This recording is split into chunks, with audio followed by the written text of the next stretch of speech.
আবারও প্রেমে পড়েছেন চিত্রনায়িকা পরীমণি। তার ফেসবুক স্ট্যাটাস তেমনই বার্তা দিচ্ছে। মঙ্গলবার 5 মার্চ রাতে ভালোবাসার মানুষের বাহুডোরে দেখা মিলল অভিনেত্রীকে। পরীমণি নিজেই সেই ছবি ফেসবুকে প্রকাশ করেছেন, যার ক্যাপশনে আজকের তারিখ উল্লেখ করে অভিনেত্রী লিখেছেন, প্রেম ফিরে আসুক ভালোবাসা হয়ে।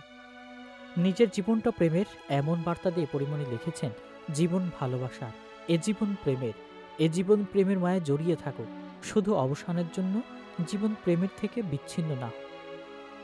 প্রেম ফিরে আসুক ভালোবাসা হয়ে, আবার চলে যাক শরতের সাদা শুভ্র মেঘের মতন, শুধু সেই মেঘ গর্জন না হোক, জীবন চলুক জীবনের মতন। নায়িকার স্ট্যাটাস স্পষ্ট, আবারও বসন্তের বাতাস বইছে তার মনে। যদিও ভালোবাসার মানুষকে এখনো প্রকাশ্যে আনেননি অভিনেত্রী, কেবল তার হাতটাই দেখা গেছে, যেই হাতে আবার ভালোবাসার দাগও যেন স্পষ্ট।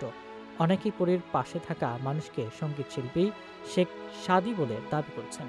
কেউ কেউ আবার অনেকেই নিজেকেই পরিমাণের ভালোবাসার মানুষ বলে দাবিও করছেন।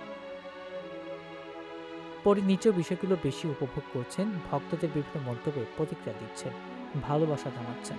প্রসঙ্গত 2021 সালের 17ই অক্টোবর ভালোবেসে চিত্রনায়ক শরীফুল রাজকে বিয়ে করেন পরিমণি। এরপর 2022 সালের 10 আগস্ট তাদের ছেলে শাহিম মোহাম্মদ রাজ্যের জন্ম হয়। পরের বছরই বিচ্ছেদের পথে হাঁটে এই জুটি। বর্তমানে পরিমণি সিঙ্গেল মাদার হিসেবে 2 সন্তানকে বড় করছেন। এরই মধ্যে তার সঙ্গে শেখ সাদীর প্রেম চলছে বলে নানা গুঞ্জন সবিজাঙ্গনে ঘুরে বেড়াচ্ছে।